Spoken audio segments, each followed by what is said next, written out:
Good morning guys. सो आज का GFG पीओटीडी है स्टॉक स्पैन प्रॉब्लम। ये भी बहुत फेमस क्वेश्चन है।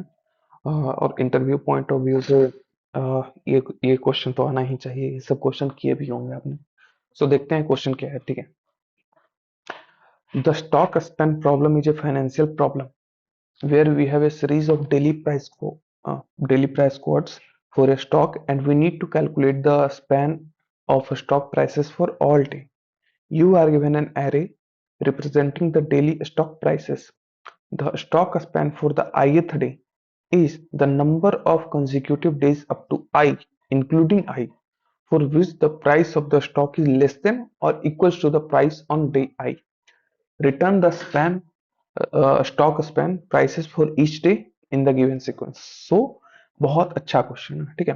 क्वेश्चन क्या है कि ये मान लिया कि प्राइसेस करके एक एरे है। ठीक है। हमारे पास एआरआर दिया हुआ है, बट लेट सपोज प्राइसेस करके एक एरे है। 10, 4, 5, 90, 120 and 80. This is the 0, 1, 2, 3, 4, 5. So this is the we have one stock, and the price of the that stock on the 0th day is 10 rupees, on the 1st day, first day, 4 rupees. So it is given like that. For a stock, the prices on each day is specified. Okay, so we have to calculate a stock span. What is stock span for each day? Stock span for each day. Let's suppose for the ith day, what is the stock span for the ith day? That is number of, it is given here, number of consecutive days up to day I for which the price of the stock is less than equals to the uh, less than or equals to the price on the day I. Very simple कि अगर हमें calculate करना है, let suppose for this is the ith day, we have to calculate the stock span for the ith day. Okay, so we have to look previous days. We have to look on the previous days, or and we have to see that like that कि uh, हमें क्या देखना है कि इससे पहले सबसे मतलब सबसे let suppose this is the ith day. Okay, this is the ith day. Okay, in this case we have to look that कि हमें लगातार यहाँ से लगातार फ्रॉम लेफ्ट से इस डे आई तक हमें क्या देखना है कि इससे 5 से कम या इक्वल ऐसे कितने लगातार दिन हैं वो हमें काउंट करके बताना है। जैसे इसके लिए क्या होगा, कितने लगातार दिन हैं। जैसे देखो 5 है, 4 है, 5 भी 5 से कम या इक्वल है, 4 4 5 से कम है, 10 is not that, 10 is not less than और इक्वल टू 5। सो इस डे के लिए हमारे पास आंसर 2 हो जाएगा। ठीक है। Okay, like for the day 10 क्या हो जाएगा, इससे हमें लेफ्ट के लिए देखना है और देखना है कि 10 से कम या इक्वल कितने लगातार दिन तक हैं। तो देखो यहाँ तो लेफ्ट है ही नहीं, तो एक दिन तक तो है ही ना, इंक्लूडिंग दिस वन था। 4 के लिए देखते हैं। 4 के लेफ्ट में देख रहे हो तो ये तो 10 ग्रेटर देन है, तो नहीं होगा, तो इसके लिए भी 1 होगा खुद। ठीक है। और देखो 5 के लिए देखिए अगर, तो हमने देखा कि 5 तो खुद है ही, 4 भी 5 से कम है और 10 नहीं है, तो इसके लिए 2 दिन लगातार ये हो जाएगा। 90 के लिए, for 90 we can see that कि 5 is less than 90, 4 is less than 90, 10 is less than 90. So all of these days are less than 90. So 1, 2, 3, 4 days हो गया। For 120 we can see that 120 itself is less than or equals to 120, 90 is less than 120, 5 is less than 120, 4 is less than 120, 10 is less than 120. So 1, 2, 3, 4, 5, we have 5 days consecutive, such that the 120, such that the stock prices on the ith day, this suppose this one is the ith day, in this case लगातार हमारे पास कितने लगातार दिन हैं जो कि कम है। ठीक है। 80 80 के लिए देखते हैं, तो 80 खुद में एक है, लेकिन यहाँ पर 120 हो गया। So we will not check right to that, हमें यहाँ से देखना है, इस एलिमेंट से देखना है और यहाँ तक देखना है कि कौन सा लगातार दिन है जो कि मेरा प्राइसेस जो है, मतलब अगर हम देखें कि स्टॉक स्पेन ऑफ आई क्या कह रहा है, तो ऐसे कितने कंजिक्यूटिव डे हैं आई से कम या इक्वल, जहां पर हमारे पास इस स्पेन का वैल्यू ग्रेटर हो या इक्वल हो। समझ रहे हो ना? या सो इसके लिए देखिए एक ही दिन होगा, तो ये, और ये हमें रिटर्न करना है एज ए एरे। ठीक है, so how can we oppose the problem? Okay, if we can see that कि हमें क्या देखना था कि इस एलिमेंट पे हूं और यहां पर से सबसे पहला वैल्यू जो 5 से बड़ा हो जाए, ये कौन सा है? ये एलिमेंट है, उसका इंडेक्स बताओ, दो, जीरो। और इसका इंडेक्स बताओ कितना, दो। तो दो माइनस जीरो, तो 2 दिन लगातार है, देखो ये। इसके लिए देखते हैं, ये कहता है कि ऐसा पहला लेफ्ट में जाते जाओ, जाते जाओ, जाते जाओ, जाते जाओ, जाते जाओ, मुझे ऐसा एक पहला वैल्यू दे दो जो 90 से बड़ा हो जाए। ऐसा पहला वैल्यू, मतलब वैल्यू जैसे मान लिया यहाँ पर 120 होता है, समझ लिया यहाँ पर 120 होता है, तो 90 से बड़ा है और ये पहला वैल्यू है ना? से मान लिया एक सेकंड के लिए 140 इधर। ठीक है, तो मुझे एक पहला, सबसे पहला इंडेक्स बताओ। इधर से जाते जाऊंगा और देखूंगा कि सबसे पहला इंडेक्स जो 90 से बड़ा है, दिस वन, ये इंडेक्स को नोट डाउन कर लूंगा मैं। ठीक है, और इस इंडेक्स को क्या करूंगा, 3, ये खुद का इंडेक्स माइनस इसका इंडेक्स क्या हो गया, 1। तो ये 2 दिन लगातार हो गया अभी तो। इधर वो 4 था ना, कर लेते हैं, इधर 4 था, इधर 10 था। ओके, सो अभी हम देखते हैं पूरा आंसर कैसे हम बना सकते हैं। इसके लिए देखो कि इसके लेफ्ट में जाते जाओ, कोई है ही नहीं, है ही नहीं रहेगा तो -1 दे देंगे। अगर आउट ऑफ बाउंड हो गया कि मतलब हमने लेफ्ट में जाते देखा कि 10 से बड़ा कोई एलिमेंट है क्या, कोई नहीं मिला, तो हम -1 रिटर्न कर दिए। क्यों? क्योंकि जीरो माइनस माइनस ऑफ 1 कितना हो जाएगा, 1। एक दिन लगातार इसके लिए है। इसके लिए देखो कि 4 से बड़ा कोई पहला इंडेक्स है, बोला हाँ हाँ, उसका इंडेक्स वो बता दो, पोजीशन जीरो। तो इसका खुद का इंडेक्स 1 माइनस जीरो, तो कितना हो जाएगा, 1। ये देखो 5 से गया, 5 4 10, यस, 5 से बड़ा है। उसका इंडेक्स कितना है, जीरो, और खुद का इंडेक्स 2, तो 2 माइनस जीरो इज 2। देखो 2 दिन लगातार है, 4 और 5। 90, 90 के लिए देखो, 90 से बड़ा ये भी नहीं है, ये भी नहीं है, ये भी नहीं है, कोई भी नहीं बड़ा है, तो हम -1 रिटर्न कर देंगे। तो -1 यहाँ आ जाएगा, माइनस ऑफ खुद का इंडेक्स कितना हो जाएगा, 3। तो 3 माइनस माइनस ऑफ है कितना हो जाएगा, 4। 4 दिन देखो लगातार है। 120 के लिए देखे वही, 120 से कोई बड़ा है लेफ्ट में, उसका पहला इंडेक्स हम चाहिए, अगर नहीं है तो -1 रिटर्न करेंगे। तो देखो 90 है क्या, नहीं। 5 है क्या, नहीं। 4 है क्या, नहीं। 10 है क्या, नहीं। तो क्या रिटर्न करेंगे, -1। -1 रिटर्न कर दिया, और खुद का इंडेक्स 4।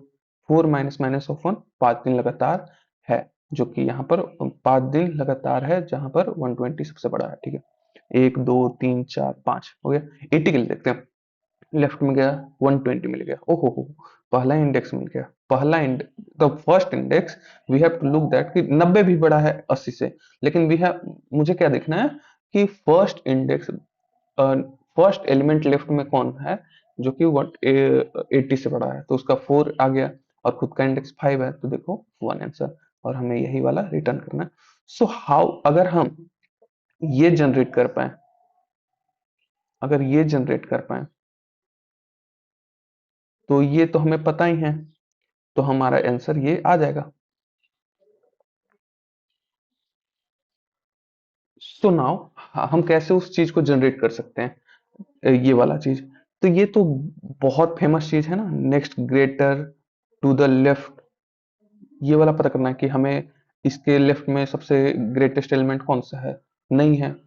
जैसे 90 के 120 के, सॉरी, ये देखते हैं 5 के लेफ्ट में सबसे ग्रेटर एलिमेंट कौन है, 10, उसका इंडेक्स बता दो, जीरो। तो ये पता है, एक तो हम ऐसे भी सॉल्व कर सकते हैं कि हम हर एक इंडेक्स पे जाएं और उसका लेफ्ट में इटरेट करते रहें और उस एलिमेंट को फिल करें, वो big of n square solution हो जाएगा। तो ये एलिमेंट हम सॉल्व करेंगे, इसको स्टैक से कर सकते हैं। ठीक है, स्टैक कर सकते हैं, कैसे? जैसे देखो, स्टैक में क्या करेंगे हम, ये वाला पता करना है, ये तो हम क्या करेंगे, हम क्या करेंगे, लेफ्ट टू राइट इटरेट करेंगे, ठीक है। अब देखो 10 है, देखा मैंने, चेक किया, 10 एलिमेंट इधर खड़ा हुआ और बोला स्टैक इज एम्प्टी नाउ, ओहो कोई एलिमेंट नहीं है, तो यहाँ पर -1 रख देना, स्टैक एम्प्टी हुआ -1 रख देगा, ठीक है। और हर एक एलिमेंट को पुश करना है, तो 10 को यहाँ पर पुश कर दिया, ठीक है। फिर हमारे पास 4 आया, 4 आया। अब हमें देखना है कि क्या कोई ऐसा एलिमेंट है स्टैक में जो कि 4 से बड़ा है, तो बोला है स्टैक के टॉप में ही है। हमें फर्स्ट देखना है ना, तो 10 ही है, तो 10 का इंडेक्स हम स्टोर करेंगे, यहाँ पर एलिमेंट नहीं स्टोर करेंगे, हम अभी वैल्यू रख रहा हूँ, बट यहाँ पर इंडेक्स स्टोर करेंगे। 10 का इंडेक्स क्या है, 0, ठीक है। हम ये 0 स्टोर करेंगे, ठीक है, और ARR ऑफ 0 से हमारा 10 मिल जाएगा फॉर नाउ। बट ये देखेंगे कि 4 का हमारा मिल गया, 10 ग्रेटर है, ओके, तो इसका इंडेक्स 0 हो गया, तो 0 देखो यहाँ पर रख दिया, ठीक है। फिर हम 4 को भी पुश कर देंगे और इसको हटा देंगे। और फिर आया 5, 5 बोला कि क्या स्टैक में कोई ऐसा एलिमेंट है जो कि मेरे से बड़ा है, 5 से बड़ा है, बोला 4 तुम हो क्या, बोला नहीं मैं तो छोटा हूँ, तो पॉप हो जाता हूँ। 5, 5 देखा, 10 है क्या, हाँ हाँ हाँ मैं हूँ, तो तुम्हारा भी आंसर 0 हो जाएगा, कि 0 इंडेक्स वाला तुम्हारा सबसे, मतलब 5 से सबसे लेफ्ट में तुम्हारा सबसे बड़ा एलिमेंट, लेफ्ट सबसे बड़ा नहीं, लेफ्ट में जा करके first, next, greatest to left, मतलब लेफ्ट में जाओगे तो सबसे बड़ा एलिमेंट, सबसे पहला एलिमेंट जो बड़ा होगा 5 से, वो अपना 0 इंडेक्स वाला है, तो 0 रख दिया। एंड देन हम क्या बोले कि सब हर एक एलिमेंट स्टैक में पुश होता है, तो 5 को भी रख दिया। देन 90 आया, ठीक है, 90 बोला, क्या 90 इज 5 इज ग्रेटर देन 90, बोला no, then you can't be the my what next greater element, then pop 10, no I am not greater than 90, stack empty हो गया, तो -1 रख दिया, देखो -1 रख दिया। 1, फिर 90 को पुश जरूर कर दोगे, है ना। और फिर 120 आया, 120 फिर चेक किया कि इज 90 ग्रेटर देन 120, बोला no, then pop it, okay, pop it, pop कर दिया और देखा कि स्टैक खाली हो गया, तो फिर से यहाँ पर -1 रख देगा, फिर 120 को पुश जरूर कर दोगे, तो ओके। फिर आया 180, अब देखो 120 का इंडेक्स बता दो हमें, 4 है, देखा 80, बोला is there any element in the stack which is greater than 80, बोला या स्टैक का टॉप, स्टैक का टॉप 120, उसका इंडेक्स बताओ, 4, 4 रख दिया। अगर ये फिल कर दिए तो फिर से इटरेट करके क्या कर देंगे, ये क्या करेंगे, 0 माइनस माइनस ऑफ ये, बस फिल आउट कर देंगे। तो इसका देखते हैं हमने सॉल्यूशन कैसे सॉल्व किया, ठीक है, GFG पे। तो पहले तो ये देख लेते हैं, हमने next greater element to the left हमने फिल आउट करना है, ठीक है। तो एक एन एरे डॉट साइज ले लिया, स्टैक बना लिया, ठीक है, वेक्टर ऑफ इंट आंसर बना लिया, आंसर बेसिकली वही है, ये वाला एरे, ये एक ये वाला एरे, ये आंसर है, ठीक, ये हमें फिल आउट करना है अभी। तो मैंने क्या बोला कि हर एक लेफ्ट टू राइट ट्रेड करोगे, हर एक एलिमेंट के पास जाओगे।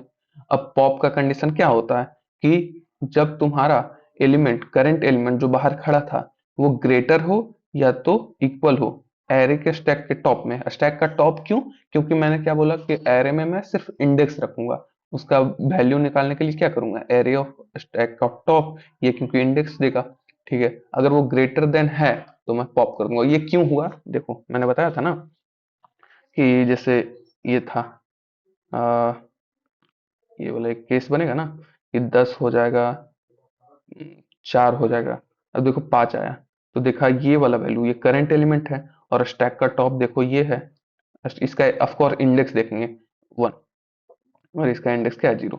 तो मैंने बोला 5 एलिमेंट, 5 कैसे मिलेगा, एरे ऑफ आई से, और एरे ऑफ स्टैक का टॉप क्या मिलेगा, 4 वैल्यू देगा। तो 5 अगर ग्रेटर देन और इक्वल्स टू 4 होगा, क्योंकि हमें चाहिए greater element, not equals to, okay, not equals to और लेस देन दैट। तो अगर 5 ग्रेटर देन और इक्वल्स टू 4 हुआ, तो मैं क्या कर दूंगा, यहाँ से पॉप कर दूंगा, क्योंकि मुझे चाहिए इससे 5 से बड़ा एलिमेंट, तो पॉप कर दूंगा, है ना। तो और देखो फिर यहाँ पर आया, फिर ये वाला एलिमेंट पॉप हो जाएगा, फिर देखेगा 5 और ये 10 चेक करेगा, तो बोला नहीं नहीं सही है, it is greater then that. तो यहाँ पर हमारे पास ये जो वाइल लूप था टूट जाएगा, और टूट जाएगा, और सब करते करते, मतलब ठीक है, आंसर ऑफ आई, अगर स्टैक एम्प्टी होता तो -1 रख देगा, और नहीं तो स्टैक का टॉप रख देगा आंसर में, क्योंकि मुझे इंडेक्स, ये इंडेक्स है ना, तो इसमें आंसर ऑफ आई में तो मैं इंडेक्स ही रख रहा था, इधर देखो इंडेक्स ही रख रहा था। और फिर मैं क्या कर दूंगा, मैं बोला था हर एक एलिमेंट को पुश जरूर कर दूंगा, जैसे 10 आया और उसके बाद 5 आया, 5 आया, ठीक है, 10 आया फिर 5 आया, ऐसा है। तो देखो एक चीज तुम नोटिस करो कि स्टैक में हमेशा डिक्रीजिंग ऑर्डर में, इधर से ऊपर जाएंगे तो डिक्रीजिंग ऑर्डर हमेशा मेंटेन कर रहे हैं हम, ठीक है। तो स्टैक में फिर पुश भी कर दोगे उस इंडेक्स को पुश करोगे ना, एलिमेंट को नहीं पुश करोगे, ठीक है। फिर हमारे पास ये वाला एरे कंप्लीट हो गया, ठीक है। तो मैंने इसको एनजीएल करके नेक्स्ट क्रिएटर टू लेफ्ट में मैं टिक कर लिया हूँ, ठीक है। फिर मैं क्या किया हूँ, आई इज जीरो से लेकर के I is less then N तक आई प्लस प्लस लूप चलाया हूँ, और उसी एलिमेंट में, इसी एरे में मैंने चेंजेस क्या कर दिया है कि zero minus minus of one, और इसी एरे में फिर अपेंड कर दिया हूँ वन। फिर यहाँ पर इंडेक्स क्या, वन, वन माइनस जीरो, इसी यहीं पे फिर मैं वन रख दिया हूँ, ठीक है, ऐसा वन रख दिया हूँ। फिर देखा टू माइनस जीरो, यहीं पर टू डाल दिया हूँ। Three minus minus of four, यहाँ पर फोर रख दिया हूँ। Four minus minus of one equals to five, यहीं पे पेंट कर दिया हूँ। Five minus four equals to one. तो ये एरे हमारे पास कंप्लीट हो जाएगा, zero minus minus of one, one हो गया। तो इसी को हम रिटर्न कर देना है, ठीक है। फिर रिटर्न एनजीएल करेंगे, सॉल्व हो जाएगा। अच्छा, हम टाइम कॉम्प्लेक्सिटी की बात करते हैं अगर, तो देखो ये लूप तुम्हें लग रहा होगा कि बिग ऑफ एन स्क्वायर देगा, but you can see that कि हर एक एलिमेंट को मैं एक बार जा रहा था, और हर एक एलिमेंट एक ही बार स्टैक के, बेसिकली क्या है कि हर एक एलिमेंट में मैं इटरेट कर रहा हूँ, बट स्टैक डॉट पॉप कर रहा हूँ तो ये कितनी बार पॉप होगा, क्योंकि मैंने बोला था कि हर एक एलिमेंट स्टैक में एक ही बार पुश होगा, तो ये मोस्टली टू मोस्टली कितना चलेगा, बिग ऑफ इन टाइम चलेगा। मान लो हर एक एलिमेंट स्टैक में पुश हो रहा है, तो हर एक एलिमेंट के लिए पॉप कर रहे होगे तुम, तो बिग ऑफ एन टाइम्स चलेगा। तो ये पूरा loop big of n times चलेगा, और ये बिग ऑफ एन टाइम्स चलेगा। हर क्या बोलते हैं, हर एक एलिमेंट के लिए ये बिग ऑफ एन टाइम्स नहीं चल रहा है, ये ओवरऑल बिग ऑफ एन चल रहा है। इसलिए इस दोनों का टाइम कॉम्प्लेक्सिटी मिला के बिग ऑफ एन ही हो रहा है, ठीक है, ठीक है। और ये एक लूप है, तो बिग ऑफ एन इसके लिए और बिग ऑफ एन इसके लिए, तो टाइम कॉम्प्लेक्सिटी तो बिग ऑफ एन हो गया। स्पेस कॉम्प्लेक्सिटी की बात करते हैं, तो स्टैक है एक लिया हूं, तो स्टैक में मैंने क्या बोला, हर एक एलिमेंट मोस्टली तो मोस्टली एक बार जाएगा, एक बार तो हर एक एलिमेंट जाएगा जाएगा, मान लिया हर एक एलिमेंट को फिल कर दिया, तो उससे क्या हो जाएगा, स्टैक में big of n space complexity भी हो जाएगा। That's it for today guys, thank you.